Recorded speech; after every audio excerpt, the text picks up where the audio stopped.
Bem, rapidinho aqui para você.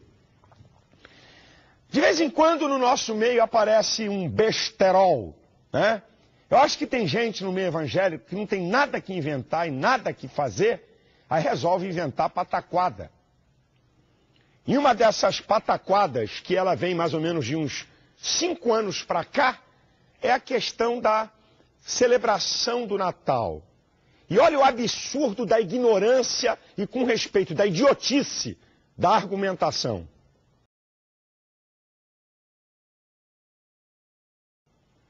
Natal é uma festa pagã. Quer dizer que celebrar o nascimento de Jesus é festa pagã? Está precisando ler mais a Bíblia.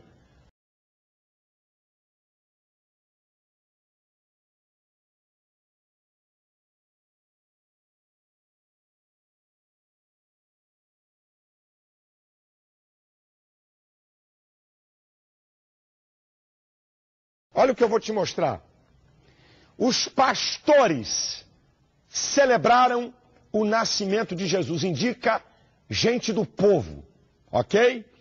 Os anjos celebraram o nascimento de Jesus. Vai ler Lucas capítulo 1, vai ler o início dos evangelhos. Celebraram o nascimento de Jesus. Indica o mundo espiritual. A estrela celebrou o nascimento de Jesus, indica o universo. Os magos celebraram o nascimento de Jesus, indica a elite. O povo, a elite, o céu, os astros celebraram o nascimento de Jesus.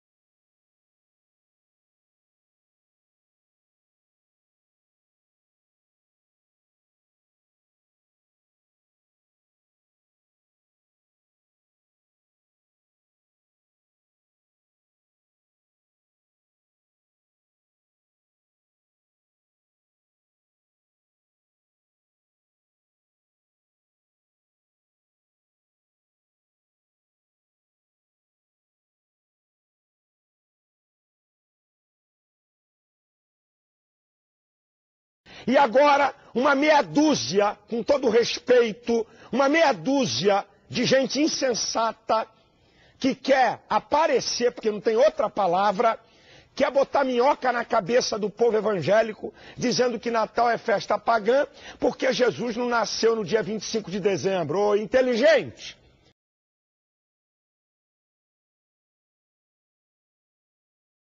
E mesmo quem não tem religião ou não é cristão, acaba lembrando da festa. Claro que não vai tomá-la como uma festa religiosa, mas vai tomar como uma festividade de amorosidade.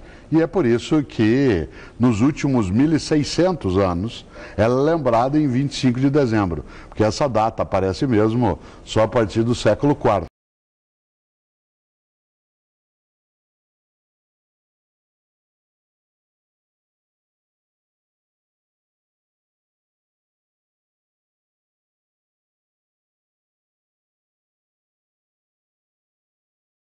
Eu ia perguntar sobre a data, porque há algumas, por exemplo, onde Jesus nasceu, filho de Maria e José, tem algumas referências sobre o nascimento de Cristo que não se questiona.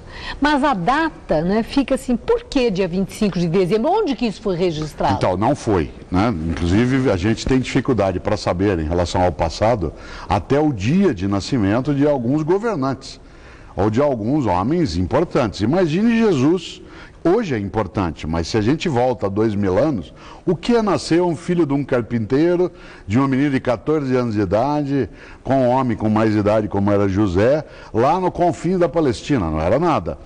A igreja cristã, ela no século IV estabelecerá informalmente, simbolicamente, essa data de 25 de dezembro.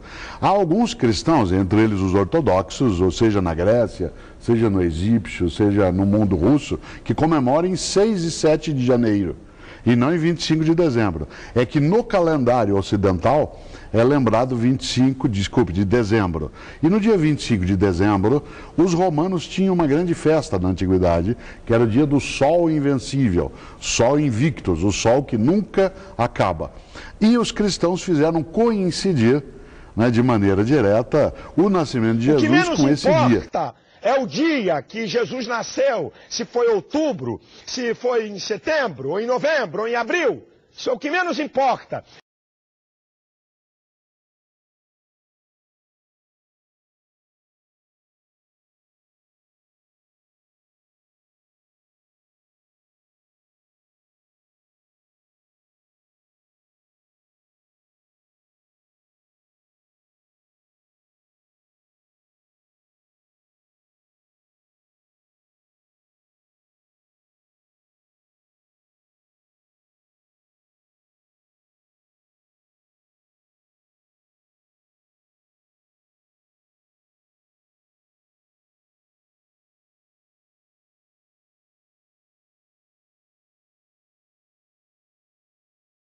O que importa é que a história está dividida entre antes e depois do nascimento do Salvador do mundo.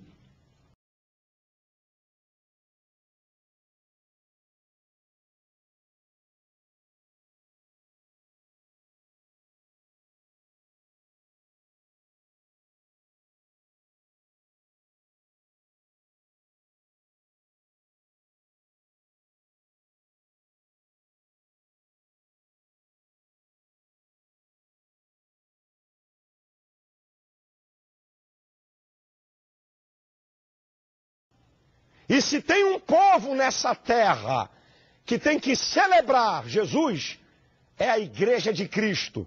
Se tem um povo nessa terra que tem que celebrar o nascimento do Salvador do mundo, é Jesus.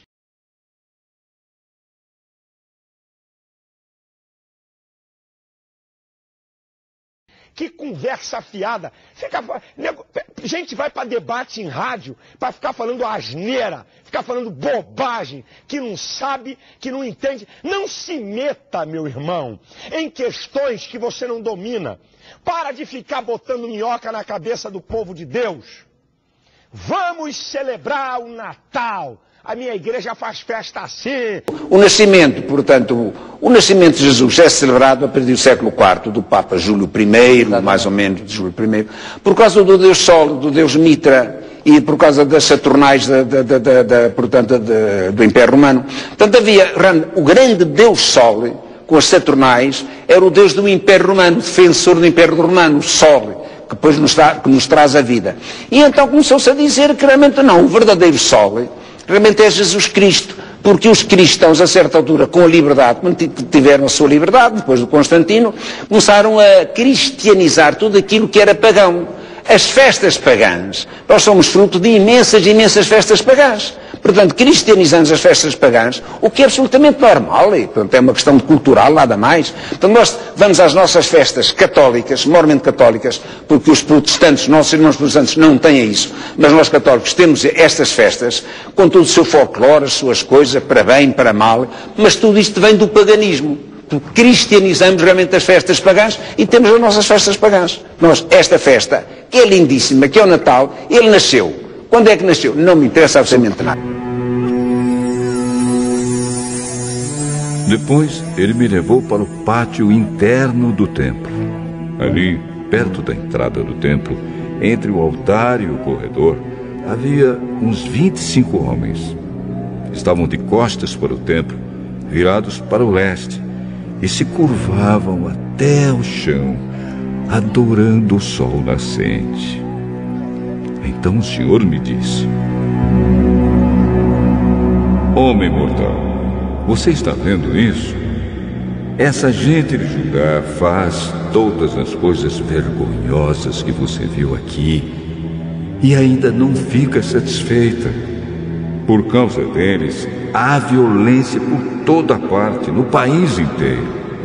Além disso, eles vêm e fazem essas coisas aqui no templo. e assim me irritam mais ainda.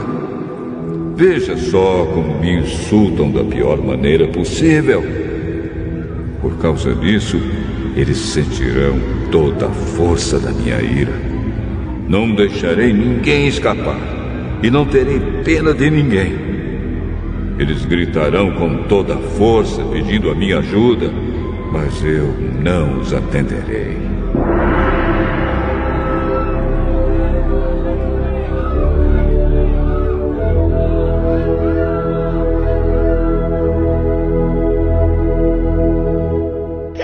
Nada a ver com isso se alguém pega essa data para inventar a história de Papai Noel. Eu não tenho nada a ver com isso se alguém usa essa data só para comércio. É problema de cada um. O meu é celebrar o nascimento de Jesus. Celebre com a sua família e celebre na sua casa. E você deixa de ser medíocre e vai ler a Bíblia para poder ficar falando as coisas certas.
Se o liberalismo teológico coloca a razão acima da revelação, acima das Escrituras, o sincretismo religioso coloca a experiência acima das Escrituras.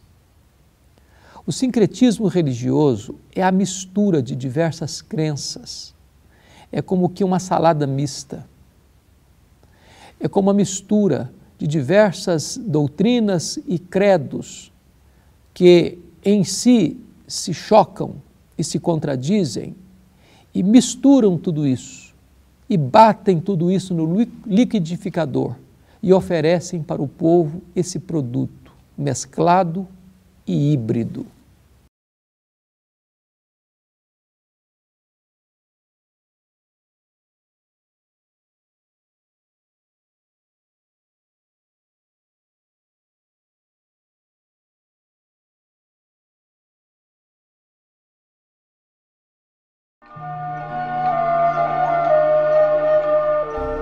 Uma outra passagem muito forte para mim é Daniel capítulo 7, 25. Ali diz que esse futuro poder também cuidaria em mudar os tempos isto é, os calendários, e a lei de Deus, pois foi justamente isto que Roma fez, tanto em sua fase pagã quanto em sua fase papal. Ela criou uma espécie de calendário universal, fazendo com que os calendários bíblicos baseados na agricultura, na astronomia e nas festas religiosas fosse quase esquecido. Veja os meses do ano como os temos hoje. Eles são quase todos homenagens a imperadores romanos, como Júlio e Agosto, a Júlio César e Augusto, ou também a deuses romanos, como Marte, Março, e Janus, Janeiro. O mês de setembro, que lembra o número 7, passou nas mudanças romanas a ser o mês 9. O mês de outubro, que lembra o número 8, passou a ser o mês 10. Novembro e dezembro, que lembram respectivamente os números 9 e 10, passaram a ser os meses 11 e 12.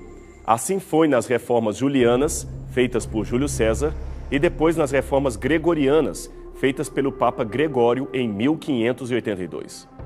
A Páscoa, que no calendário bíblico era celebrada no dia 14 de Nissan, passou a ser fixada no domingo seguinte à lua cheia após o equinócio primaveril do hemisfério norte. Isto apenas para acomodar no mesmo calendário eclesiástico as festas religiosas católicas e as festas pagãs de Baco, o deus romano do vinho, festas estas que deram origem ao carnaval. O mitraísmo, uma religião importante com seu principal culto ao deus Sol, também chamado de Solis Invictus, entrou com força na igreja, graças ao papado, e mesclou a figura de Cristo com a de um deus pagão. Veja esse relevo do deus Sol, extraído de antigas termas romanas. Agora, compare-o com esta imagem de Cristo encontrada numa igreja espanhola do século VII.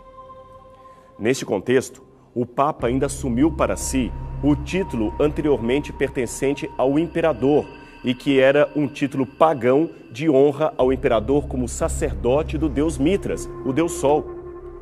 Esse título era Pontifex Maximus, ou Sumo Pontífice. Significa o principal construtor de pontes entre os homens e o deus Sol. Curiosamente, o mesmo título hoje largamente usado pelo Papa, que também é chamado de Sumo Pontífice. Que conversa afiada. Gente vai para debate em rádio para ficar falando asneira, ficar falando bobagem, que não sabe, que não entende. Não se meta, meu irmão, em questões que você não domina. Para de ficar botando minhoca na cabeça do povo de Deus.